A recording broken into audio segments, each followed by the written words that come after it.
Good evening, everyone, and welcome. I'm Robin Garrell. I'm the president of the CUNY Graduate Center, and I'm delighted to welcome you to this evening's public conversation.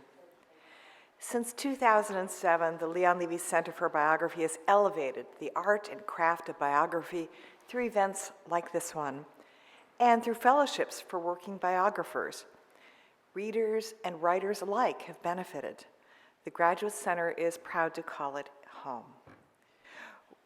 We're also proud to offer a unique master's degree in biography and memoir that leverages the creativity and expertise of the Leon Levy Center affiliates, the sense of community that the center creates, and the visibility and prestige the center provides to biographies and to biographers.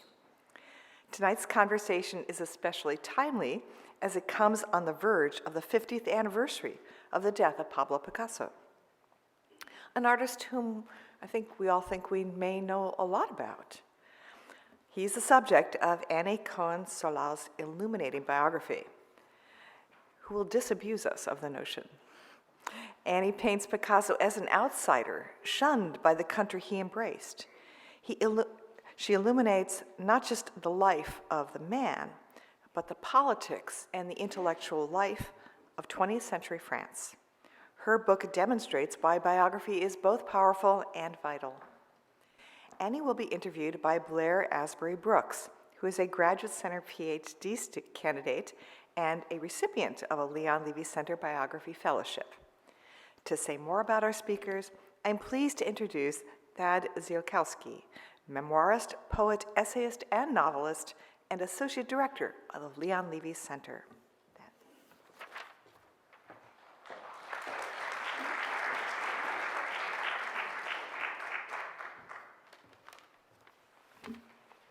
Thank you, President Garrell. Welcome, everybody. I'd also like to thank the co-sponsor of tonight's event, Karen Sander, and of Public Programs, along with Jimmy Koch and Tim Ellis. And as always, our gratitude to Shelby White for her steadfast support of all we do here at the Biography Center. There is a strong and ultimately justifiable tendency to see art as above and apart from politics. Even expressly political art is subject to this dynamic. The greater the art, the freer it is from the gravitational pull of time, of history. Yet to recontextualize an artist in the nitty-gritty of history can, in the right hands, deepen appreciation of the full significance and singularity of their achievement. The right hands in this case are those of Annie Cohen-Solal, whose prodigious, years-long archival research and sleuthing have culminated in Picasso the Foreigner, a book that restores startling new life, contingency, and vulnerability to an artist who had joined the frieze of transhistorical greatness. As President Garrell said, Annie Cohen-Solal is Distinguished Professor at Bocconi University in Milan. She has served as the cultural counselor to the French Embassy in the United States, and her books include biographies of Sartre, Leo Castelli, and Mark Rothko, all of which have been widely translated. Picasso the Foreigner was awarded the 2021 Prix Femina essay.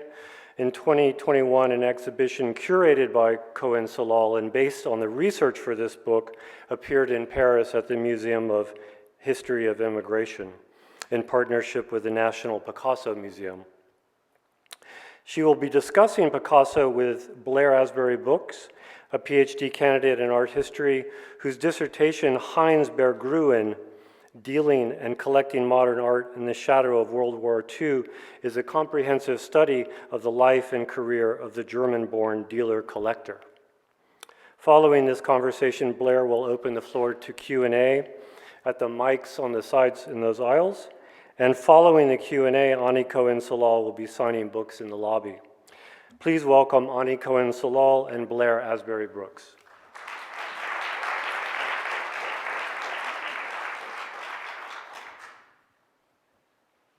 Thank you, Thad.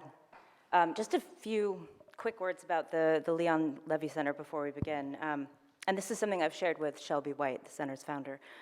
When I submitted my dissertation proposal to my department's executive committee, there were, shall we say, I didn't get a standing ovation. They thought it was too biographical.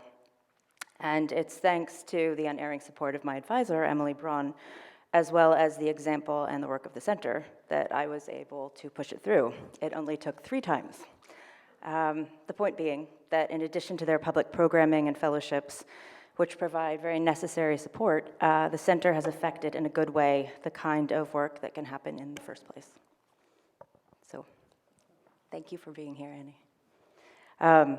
So let's begin with Claire Massoud, who wrote her very positive review of the book in Harper's by stating that Picasso is to art as Kleenex is to tissues. So it's an understatement to say that Picasso is a real well-trod subject. But in this book, you trace a specific aspect of his biography, his status as a foreigner in France. What were the origins of this project, which I've heard you describe as an investigation?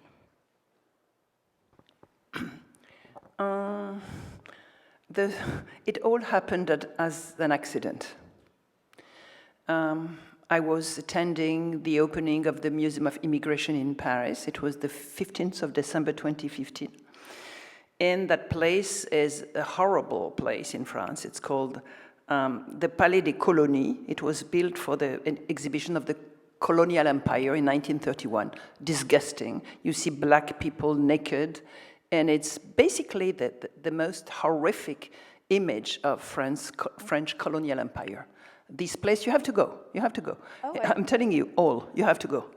It was the celebration of the worst of France. Now, 1931, it was boycotted both by surrealists and Picasso at the time, 1931. Now, a certain president called Monsieur Sarkozy wanted to turn it into le Musée de l'Histoire de France. There was a kind of riot against him. In the end, it became the Musée de l'Histoire de l'Immigration. This is typical France. France can do worst and the best. So just as, the Impressionist painters were not allowed by the academicians, and then suddenly there was a Salon des Refusés where they appealed to the prince and they were able to exhibit. Now here, the same thing, this horrible, huge place, Palais de la Porte Dorée, turned into the Musée de l'Histoire de l'Immigration. And the date it was inaugurated. The president of the Conseil Scientifique, Benjamin Stora, who's a scholar of Algerian immigration, said, we will talk about people who never could become French in this country, such as Picasso. I heard that on the radio in the morning. And I knew, as a few people knew, that there had been a file where Picasso had applied for naturalization, which never happened. Okay, so that stayed in the part of my ear. And on the evening, at the opening of this inauguration, came Laurent Lebon, the new director of the Musée Picasso in Paris. He had been named a few weeks before. So I told Laurent Lebon, do you know that this morning Benjamin Stora spoke about Picasso? And he says, I don't know Benjamin Stora. Then I went to Benjamin Stora. I said, do you know that Laurent Lebon is here? I said, I don't know Laurent Lebon. So basically you have these two worlds completely entrenched from each other, the world of social historians who deal with immigration, and the world of art historians who deal with art. Art, beautiful art floating in the clouds and has nothing to do with history. So what I did was I bridged the two of them. So my whole book happened that in terms of a dinner, where we invited them for dinner, and I introduced them, and it was decided a few weeks later that I would curate a show called Picasso, a Foreigner in the City. So that's how all started. But to tell you the whole truth, I am much too shy. I was much too shy to decide on my own to start a research on Picasso. It was the same thing with Sartre.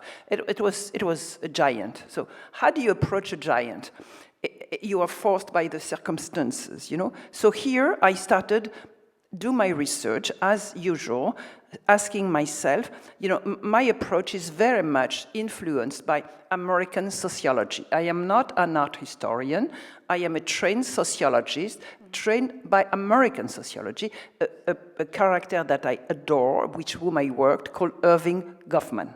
Okay, so Irving Goffman taught me that microsociology is a key to understand the approach of anyone. And I'm very interested by intercultural relations. How does a foreigner feel in a country where he's completely rejected? How does someone feel without speaking a language in a new city? So that's how I approached that research. How did Picasso, this brash young kid, who at age 18 had a painting in the Universal Exhibition in Paris, and who knew that he was a genius at age 14. You know how, Blair, you know how? Because he went to the Prado and he copied a portrait of Philip IV by Velázquez. And his portrait, which you can all have a look at, it is in the Picasso Museum in Barcelona, is more beautiful than the original. So that day he knew he could do better than Velázquez. So this young, brash kid whose father is professor of painting in Barcelona and so, arrives in Paris and finds himself in a country which I know very well, and that might also be the reason why I felt very in tune to identify with Picasso, because my own personal story, and I never put myself in the books, but in this case, I tell about my anger, I tell about my surprise, I tell about, and it's the very first time it happened to me.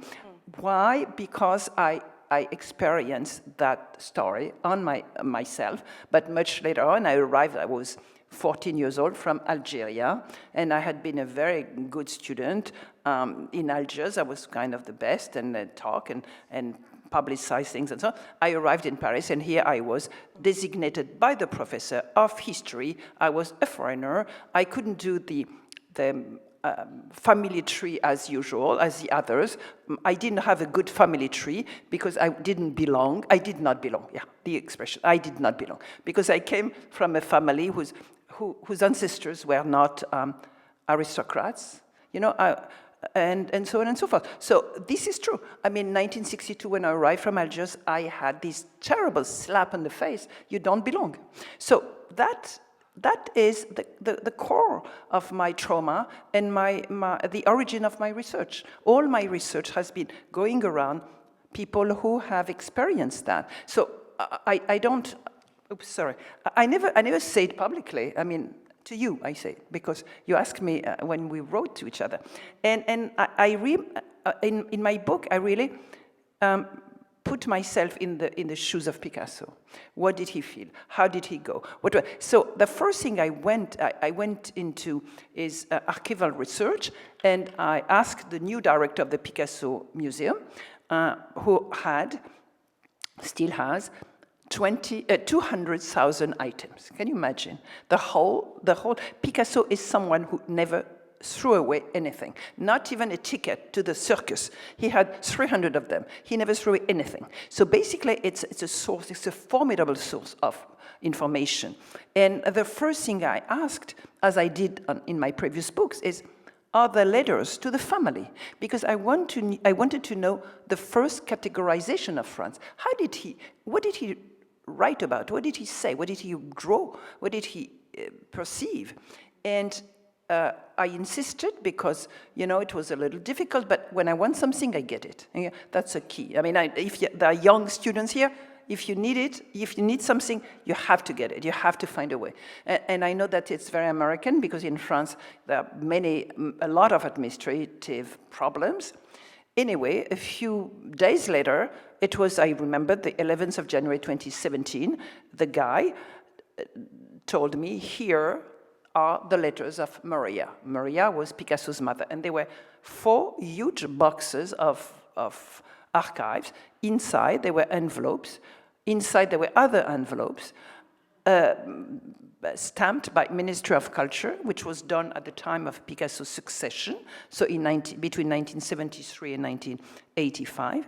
And those envelopes had been opened by Picasso, but by nobody else before me. So I was in front of 4,000 letters, the letters from his mother, who wrote to him 4 letters a week for over 40 years. She stopped when she passed away and he was 60.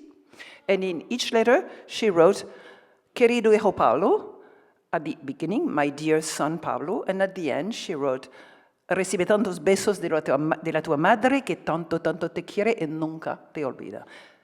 Receive many kisses from your mother who loves you more than anything else and will never forget you. Every single time, she assured him. And I had the feeling, because Sartre was similar, that behind each genius, there's an over-loving mother. Some of you, if you have a Jewish mother here, you created, you can create genius, I'm telling you. But the whole thing is that it was extraordinary to get into the intimacy of that guy that, that I didn't dare approaching, you see? And all of a sudden, I was into the family, and I read the Spanish, and I was deciphering the handwriting, and the mother, goes from the left border of the page to the right border of the page, and she doesn't leave one millimeter, and sometimes she writes on her own handwriting. It's like a palimpsest. Vertically, after yes, she's gone exactly. horizontally. Exactly. So you can see that she's a powerful person. Somebody asked me just at the cocktail before, why didn't he have a Spanish girlfriend, a Spanish woman in his life first, and the most important Spanish woman in his life is his mother. That's the whole thing. Did I speak too long? Did I answer your question? I don't know. Did I answer your question, or did I answer? You've answered most of them. Oh, okay. So let's have a Q&A. Okay. I'm sorry. Let's backtrack a little bit. Okay. You're the boss. No, I'm not. So, in contrast to the triumphant later years that I think we're all familiar with, his early years were spent in often dire circumstances in Paris. And you show that he was monitored by French police. And you've made some discoveries there about her surveillance. What will you tell us about that surveillance? Yes.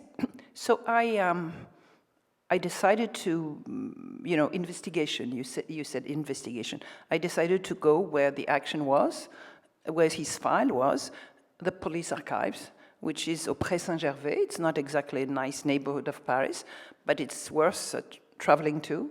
Go. You have a few addresses now. If somebody wants to travel to Paris, I give you a few addresses. Right? The Musée National de l'Histoire de l'Immigration et les archives de la police. So there, it was still possible to see the file, normal file, the paper. Now it's only on computer. But the slide, please. Yes, we're going to see So I must say that I was shocked. I was shocked to see the number of pages, the number of requests, the number of visits. We want to see the other one also. The two together, can we see? The number of requests he had to do, the number of trips to the police, the number of fingerprints.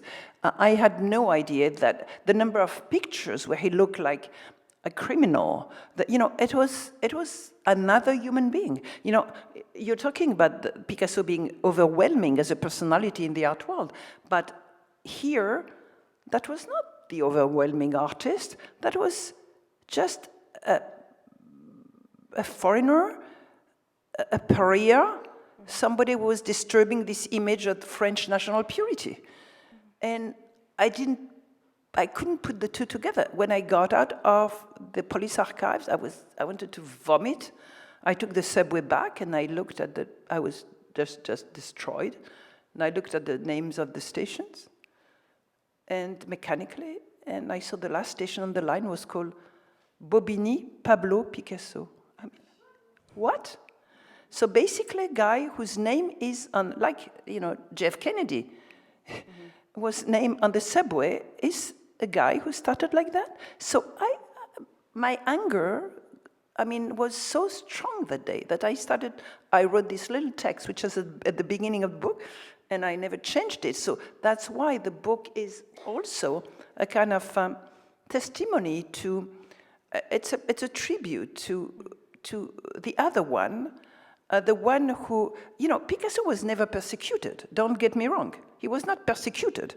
He lived in France, but he was not welcomed and he was treated as another one, as a foreigner, by two institutions, which were very powerful in France at the time. One is the Police des Étrangers, which was the most sophisticated police in the world, and that all policemen from all over the world went to admire, and who started a file against him in June 1901, the second time he comes to Paris, and because he has a show, it's very prestigious at age 19, and he and a critic, Gustave Coquio, writes a very positive review of Picasso's show, but the police commissioner, the police officer, who is in Montmartre, where Picasso lives, sees the name of Pablo Ruiz Picasso, on whom he has already, informants had written about him.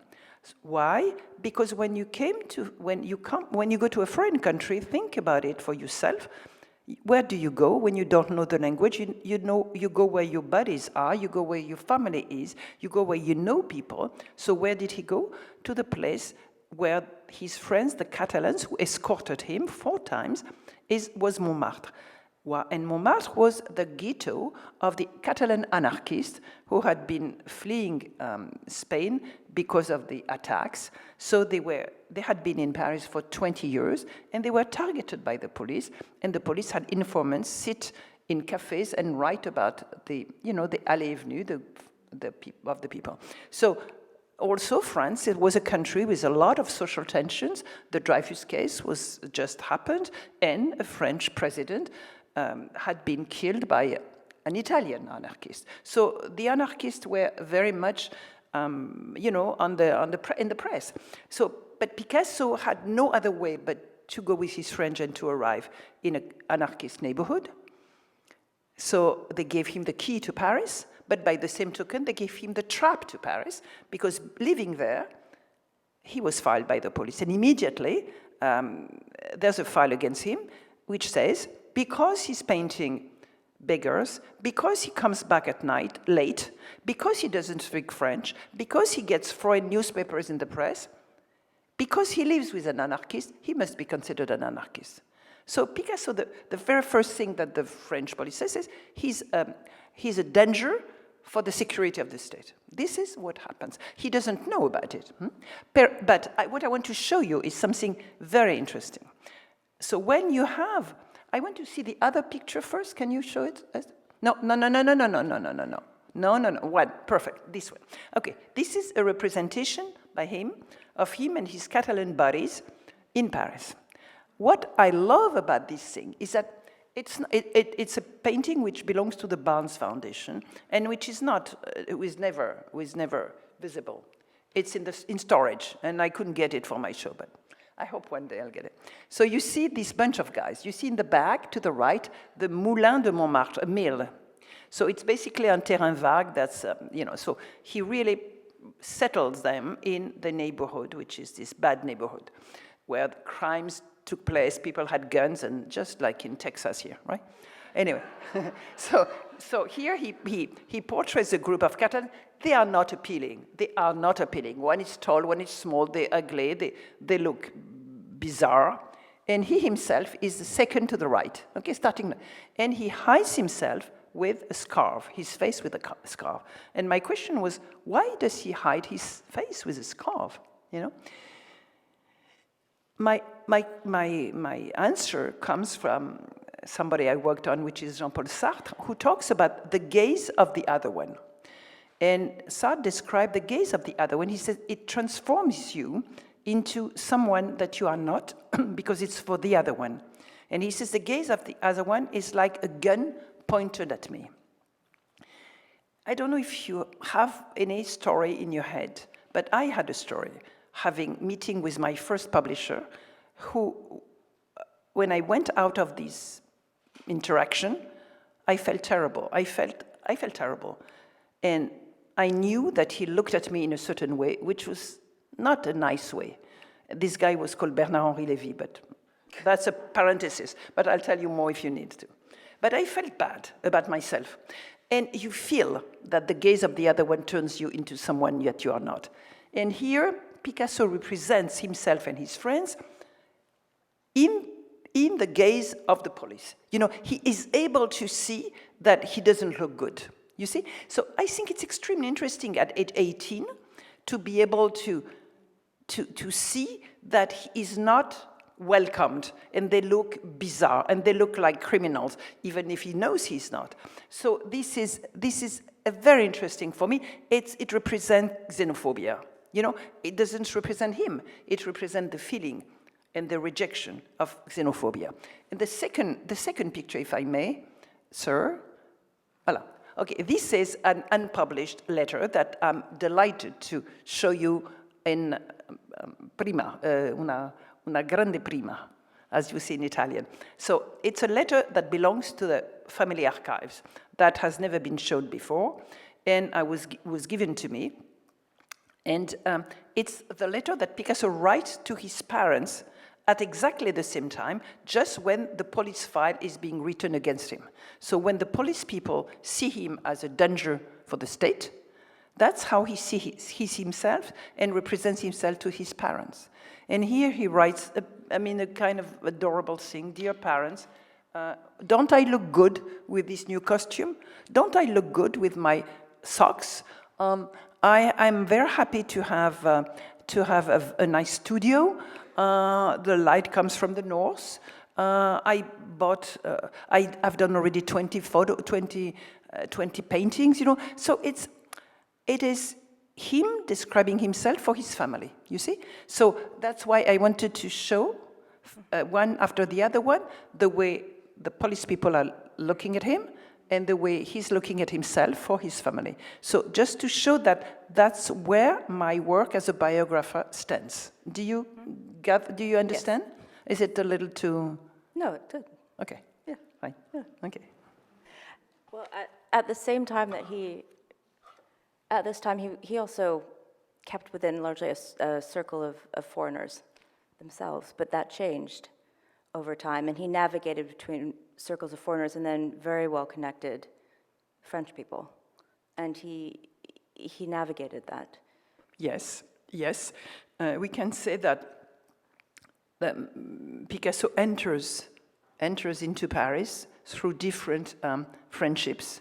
So the first are the Catalans, and then very quickly he's going to distantiate himself from them. He meets poets, Max Jacob, and then Guillaume Apollinaire. Guillaume Apollinaire is extremely important because he's much more daring than Picasso. He knows the city of Paris. He's a polyglot. He traveled all over Europe, and he gives Picasso this power.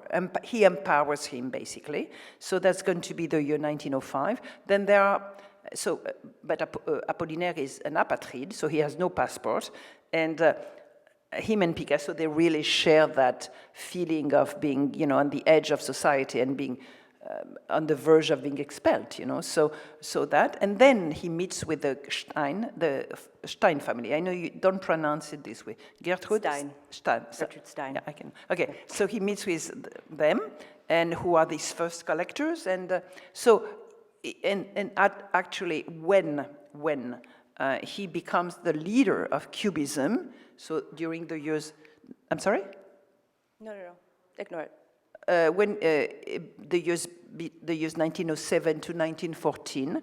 When he manages to overcome his difficulties to step into, you know, the art world, then what he does is extremely interesting, because the masterwork of this period is called Les Demoiselles d'Avignon, and it belongs to MoMA. It arrived in 1939. It was given to the French, to the Louvre, but the Louvre rejected it, so it came to the United States. But the work that Picasso was doing in his studio in Montmartre was not understood by many people. Nevertheless, Picasso was influenced because he was a predator, as all creators are predators. He understood and had antennas, everything which was going on at that very specific historical period of time in old Europe, because it was a time that Einstein created relativity, that Bergson started to work on time in philosophy, that Apollinaire was writing about all the countries in the Austro-Hungarian Empire, that aviation was starting, that, the cinema was created. So Picasso was interested in everything. He had this extraordinary, visual intelligence, visual memory, but also curiosity.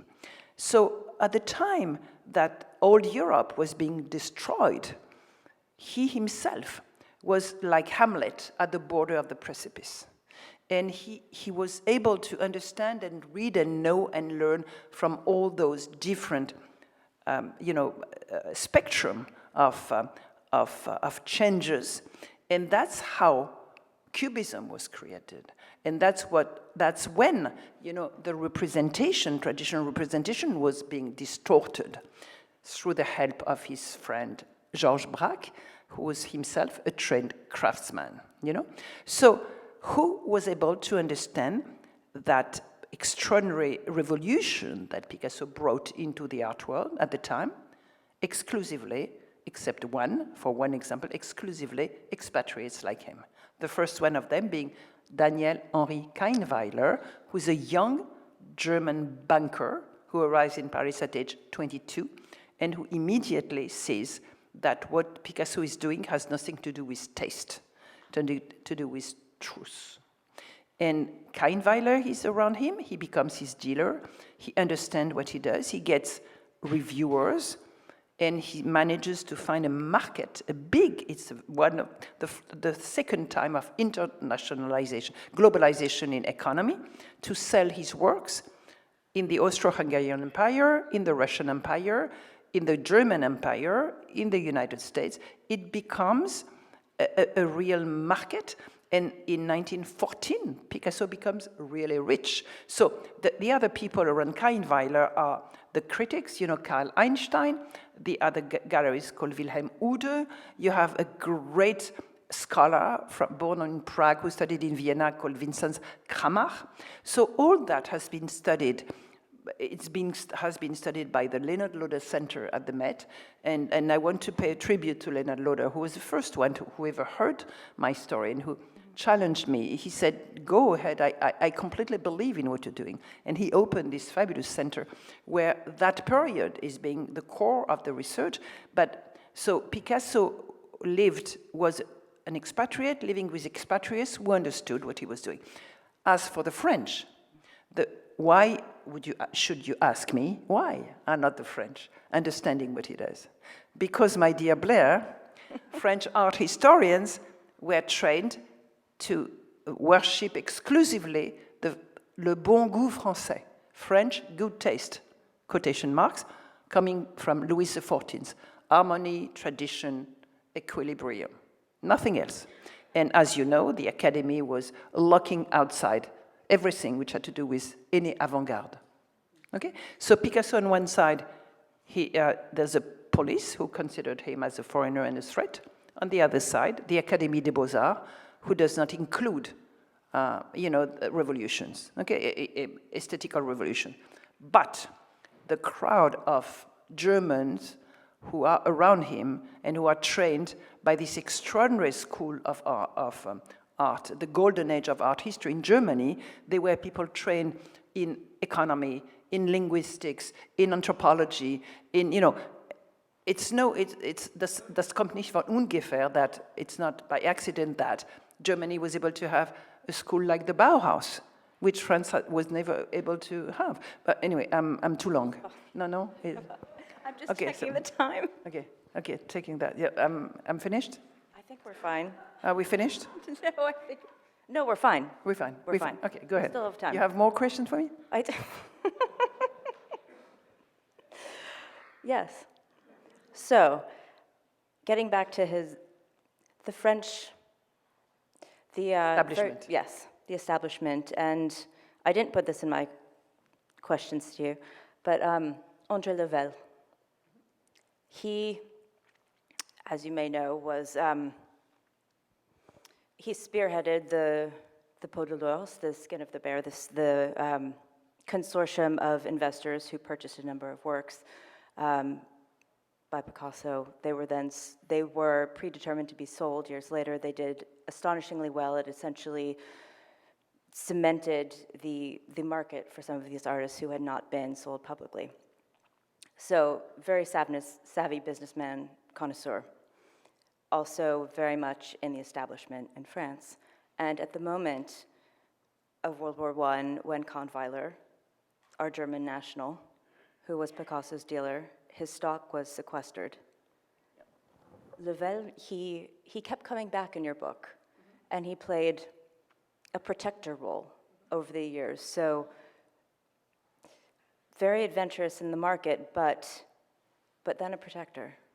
So that, yeah, I get back to the question where you asked me how Picasso navigated between the other expatriates and the French establishment.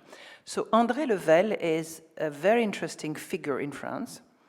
Actually, I tracked down his genealogy, and he comes from a Jewish family converted to Catholicism. And it might give him some kind of sensitivity to, to otherness.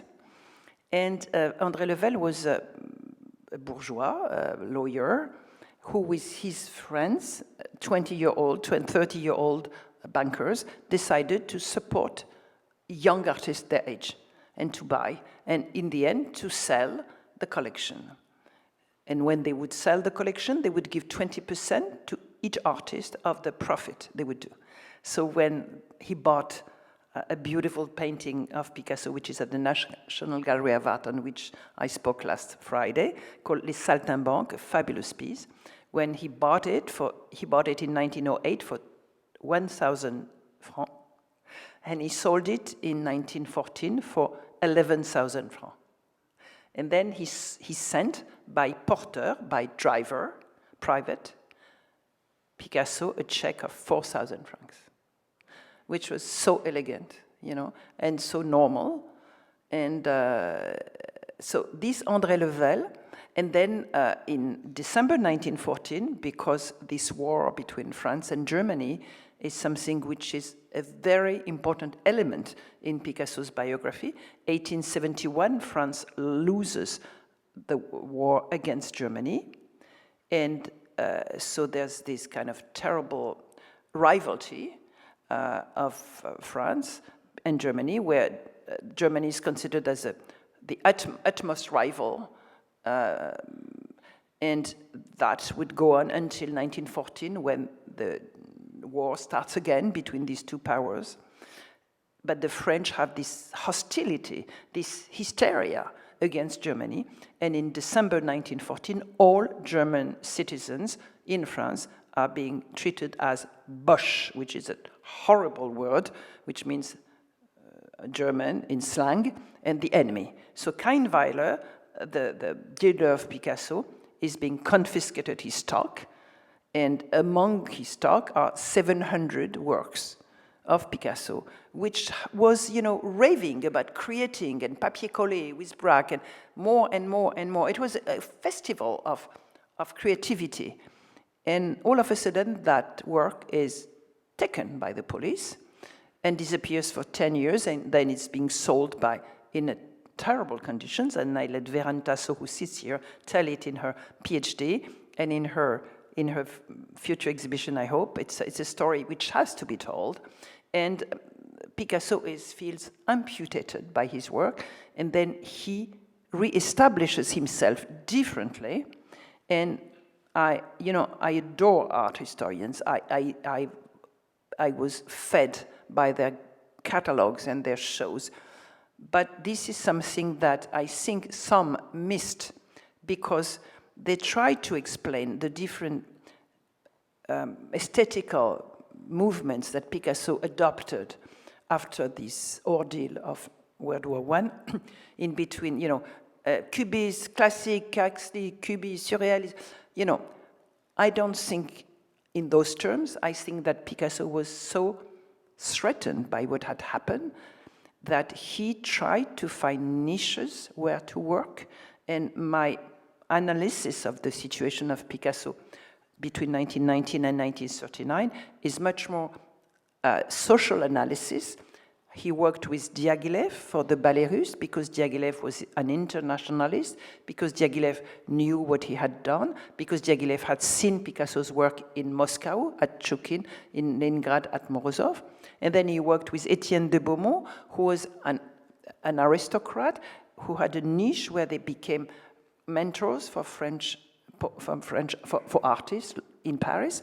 So Picasso avoided French state by working in these niches with people, and that we will show in the exhibition. There would be an exhibition at Gagosian Gallery, 21st Street, opening the 10th of November. Please come, and we will have pieces from that period. Why does Picasso become a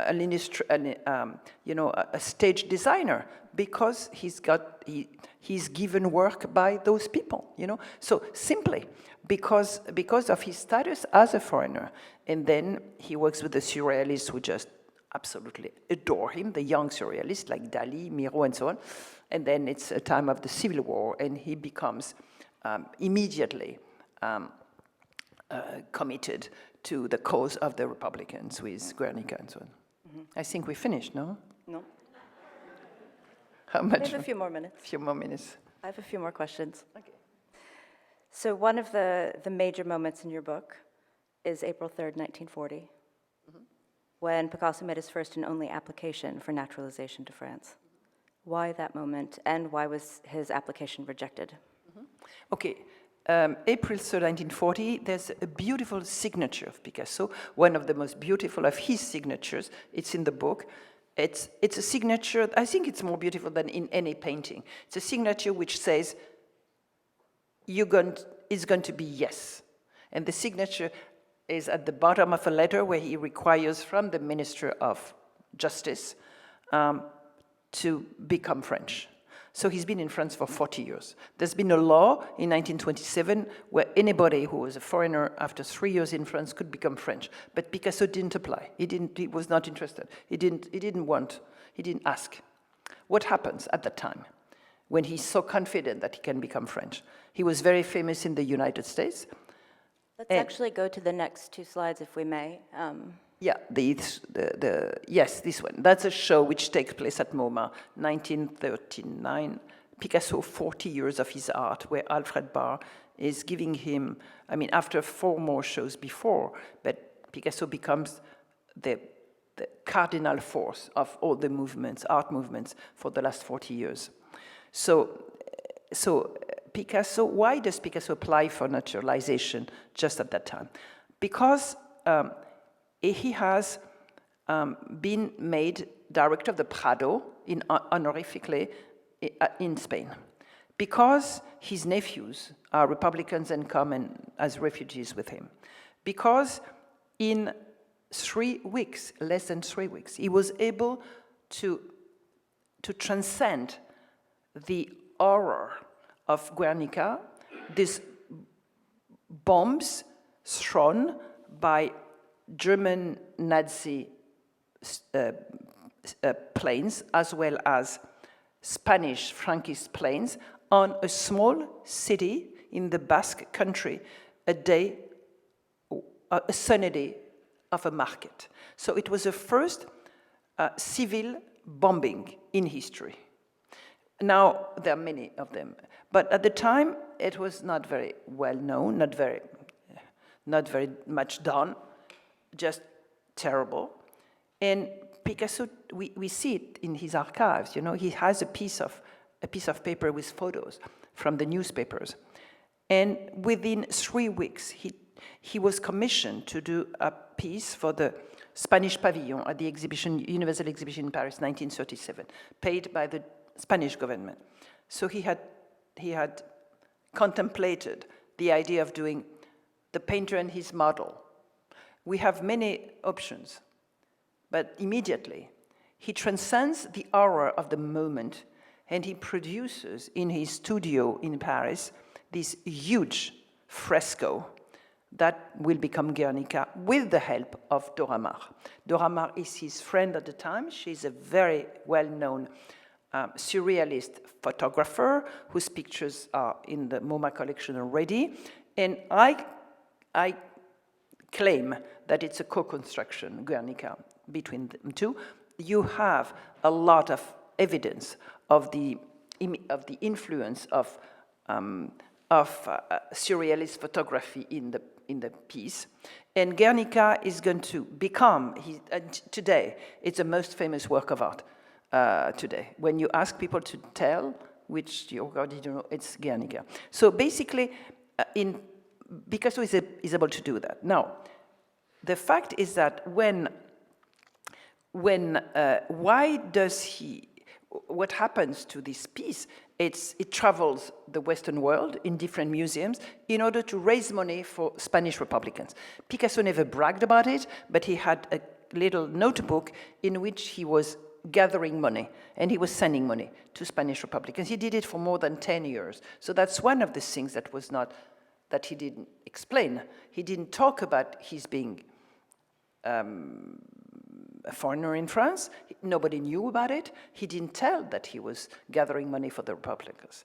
Nevertheless, what he knew is that he was an Entartete artist in Germany, degenerate artist, and his works were burnt in Munich. He knew that he was persona non grata in Spain, and he knew that his friend Federico Garcia Lorca had been killed as expiatory victim by the Frankists, and he knew that he was the next one. Picasso was so well known at the time in the world that he was the next one. And then he knew that the Nazis were coming to France. So what did he do? He filed for naturalization. Did he want to become French? No, I don't think so. I think that he wanted to be protected. That's my opinion. And when later on he's been given a French naturalization by General de Gaulle, he refuses. When later on he's being given a Legion of Honor, bestowed a Legion of Honor by Malraux, Minister of Culture, he refuses. He sends Malraux a note saying, Legion of Honor for artists without a collector, for writers without a publisher, finished. So this is very clear that at this moment, Picasso thinks that he is threatened and he wants to be protected. He won't be protected because there's a horrible guy at the police who refuses, on the basis of the first police file from 1901, to give Picasso this naturalization. So that's one of the things which brought my anger to another level, another climax, and that I let go in the book because I wanted to know who was this guy? Who is the signature behind that? The signature, who was the guy who said to Picasso, you're not allowed to become... And I tracked down the guy, I tracked down the signature. You know, it's a work, collective work. This book is full of different disciplines, you know, history of police, history of immigration, art history, sociology, microsociology. I mean, you have no idea how many people I consulted, and I believe that intelligence is collective. So I had many colleagues who were wonderful to help me, and this, you know, I did the book, but then I did the show, and after the show I did a catalog, and I noticed how much Picasso is a fabulous object for social sciences. So I asked anthropologists, sociologists, geographers, global history, all of them, to write on Picasso, and people were fascinated. So I have a whole range of texts which are wonderful about that trajectory, which is unique in a way. So it's too long. No, ça va.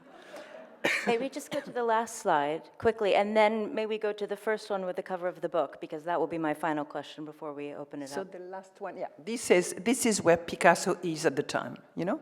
This is the file, his file, police file.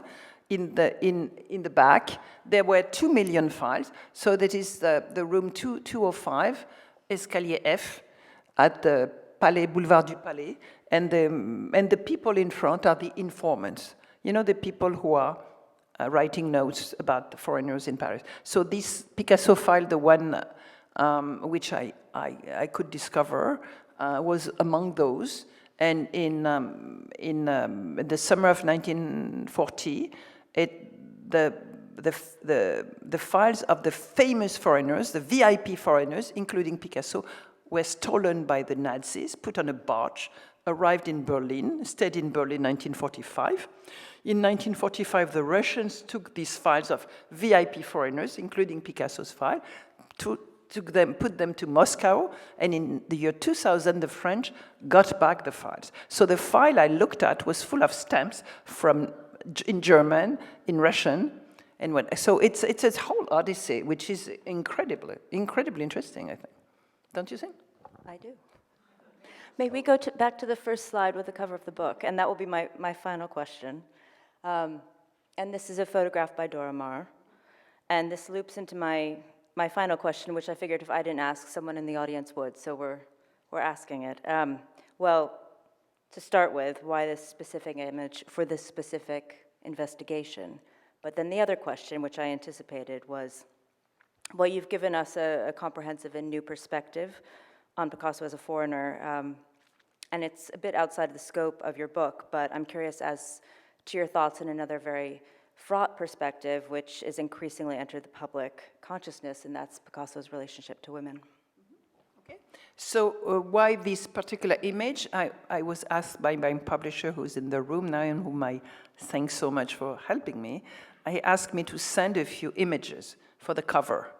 So I sent a few images, including this one, because I think it was an interesting one in which the beginning of the relationship between Picasso and Dora Maar takes the form of Picasso being a model for Dora Maar. So he uses women as models, but I think it's the first time that in his life that another artist is taking him as a model. So she just takes a portrait of him and then adds some color, maybe with anger, we don't know. We're able to project. But anyway, this is very interesting. I love this picture and I love the cover. Do you like the cover? Do you like the cover? I do. Yeah, I like the cover. I like the cover. So it gives also, there's an interaction taking place in here. It's not flat. It's something where you feel something is happening. Now, Picasso and women. Yeah, it's a big story.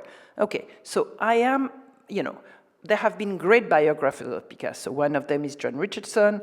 One of them is Pierre Dex. And Pierre Dex had one of the biographies of Picasso done by chapters.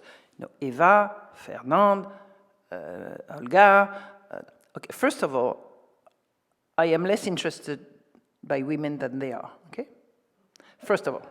Second thing, I don't call women by their first name. I call women by their full name. It's not Olga. It's Olga Koklova. It's not Marie-Thérèse, it's Marie-Thérèse Walter. Okay, first of all, because I'm a woman and because I think that women have to be respected.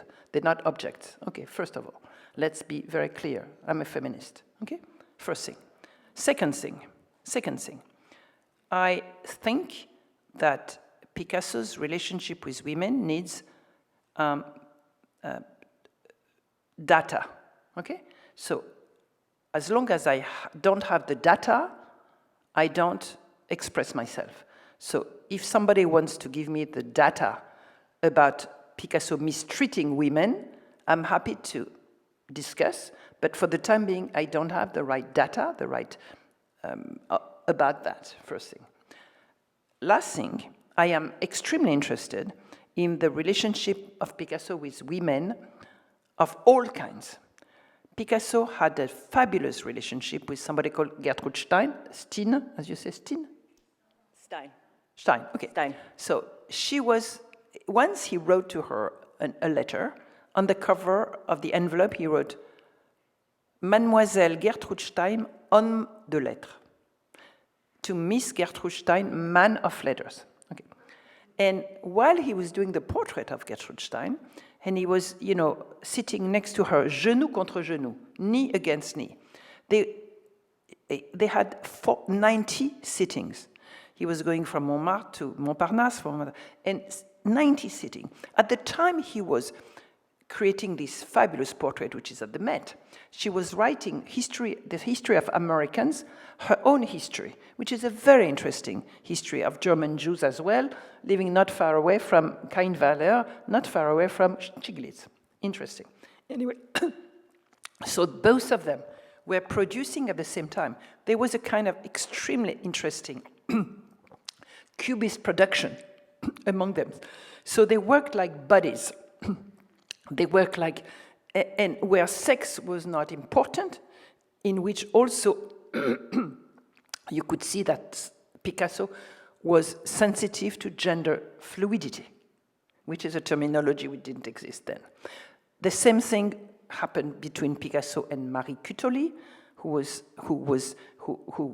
made fabulous tapestries out of his things, which you can see at the Barnes Foundation and everywhere.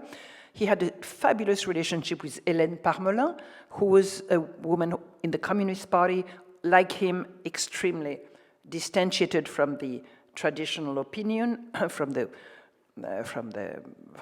Moscow, and a critical communist. She has 760 letters to Picasso in the files. And then the last one being Suzanne Ramier. He's a woman when Picasso, in the end, in 1955, he leaves Paris for Valoris, for the south of France. He decides never to return to Paris. He lives with a craftsman. He becomes a ceramist. He chooses south against north, region against the capital, craftsmen against the establishment, and local people against the Académie des Beaux-Arts. And he creates his fame from the place where he has always belonged, which is the Mediterranean, made of multiple cultures. That's where he belongs. And the person who taught him ceramics is called Suzanne Ramier. So he started with her ceramics in the village of Valoris, which you have to go to. It's beautiful, another address. And he became a revolutionary in ceramics. He became the best, absolutely. And he was creating, negotiating in his head the way he lived the time with the ceramists of antique Greece and antique Rome. So I also have someone in my catalog, François Hartog, who's a scholar of antique Greece, dealing with Picasso and time, the times of Picasso, how Picasso dealt with time. So those women, Picasso had with them a fabulous interactions that I'm much more interested in than the gossips we could hear recently. Is it enough? Wait, it's enough. All right, I think we'll open it up to questions.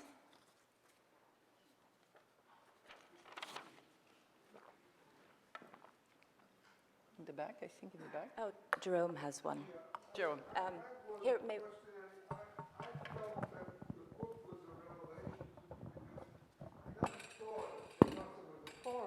Here's a mic. Take the microphone.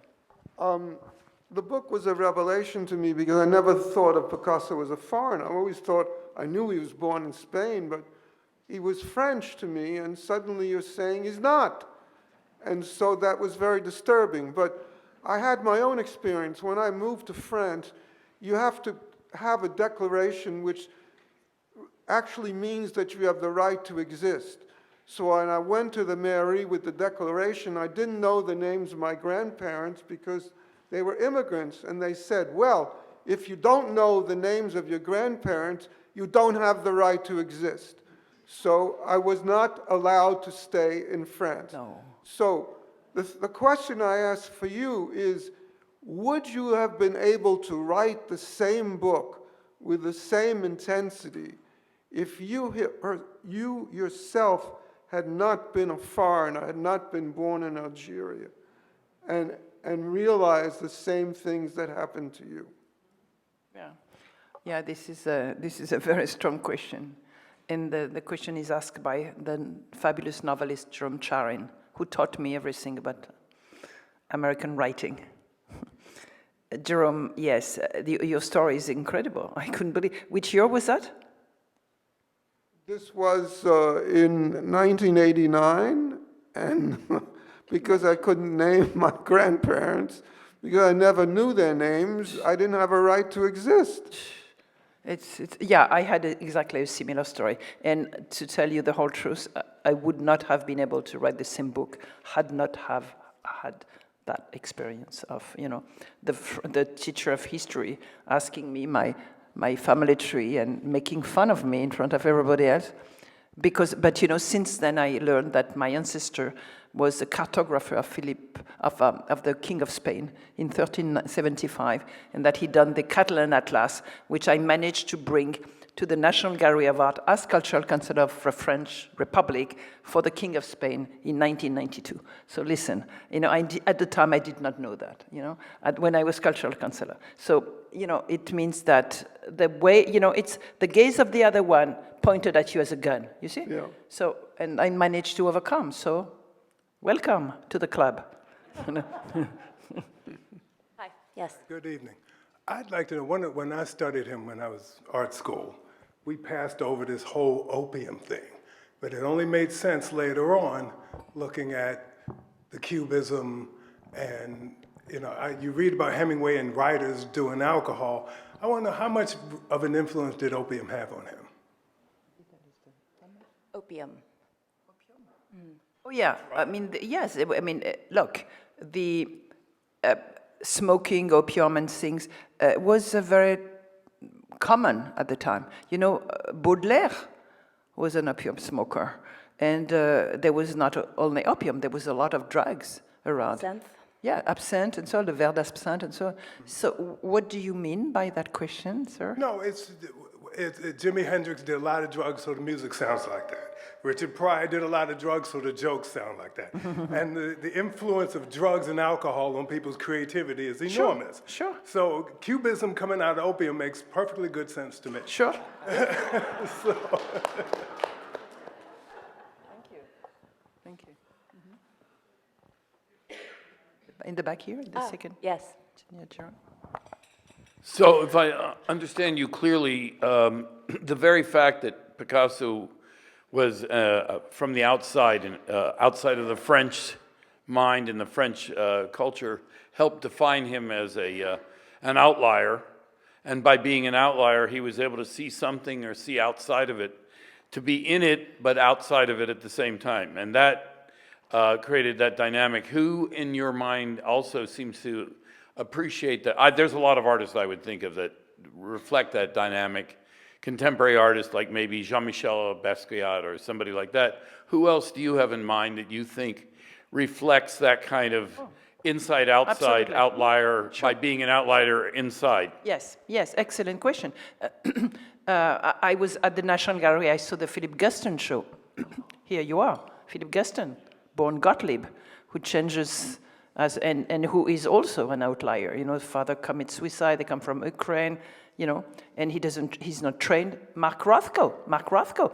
I'm a scholar of Rothko. I just published a catalog on the Rothko Chapel. Why did Mark Rothko and Dominique de Menil bonded in this Rothko Chapel? Because she was a foreigner in the United States, he was a foreigner in the United States. They couldn't identify with the institutions of this country, and they created this extraordinary institution, the Rothko Chapel, which is a crossroads between ethics, politics, art, and which is becoming one of the most visited places in the world today, So, and I have a book, my future book is going to be called Metek and Meteors. Metek is the slang for Dago, but it's also the foreigner, and Meteors, and it's from Antonello da Messina in the 15th century to Cristo, in the 21st century. So these are the only people I'm interested in. They are my buddies, are my friends, and I think they have something in common. You're right, inside, outside. And I also compared Picasso with W.E.B. Du Bois, who arrives in Paris in 1900 at the Universal Exhibition, and who just after that creates, as a first sparkle to write his fabulous book. And it's a color line. It's very similar to the color line. You're not being defined by the gaze of from the outside. You gather the multiple cultures inside and you make them develop, and that's how we. But I mean, in other terms, I admire Picasso much more now that I have traveled with him, next to him, because he is, he was never a victim. He was never complaining. He had only one word, work. He worked. He found ways. You asked me how he navigated the immigrants, the expatriates, and the great bourgeoisie. Picasso respected everybody. He had an extraordinary network, and he managed to find voice inside the French society where he could win. And, you know, he got into Paris with a back door, through the back door. But he won, because now he has, there's one of the most beautiful private mansion in Paris, 17th century, in his name. What happened? The French government noticed at the last minute that they were losing him. So André Malraux had a law called la loi en dations pour les successions. It was December 1968. This law was promulgated because of Picasso. Therefore, when he passed away, we're going to celebrate 50 years at the 8th of April soon.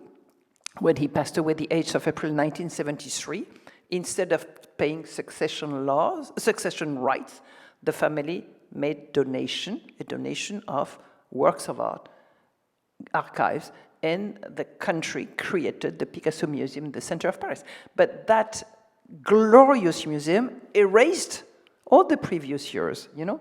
So what I did is unveil that, but not to be a whiner, not to weep on Picasso, not to make, poor guy, no, absolutely not. On the contrary, he's a hero. He found the ways. And it's a model for immigrants, for foreigners, for pariahs today.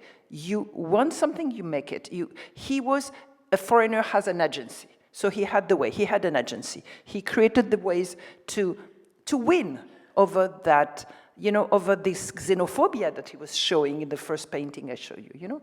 So I think it's admirable, and it's a compass, it's a model for today.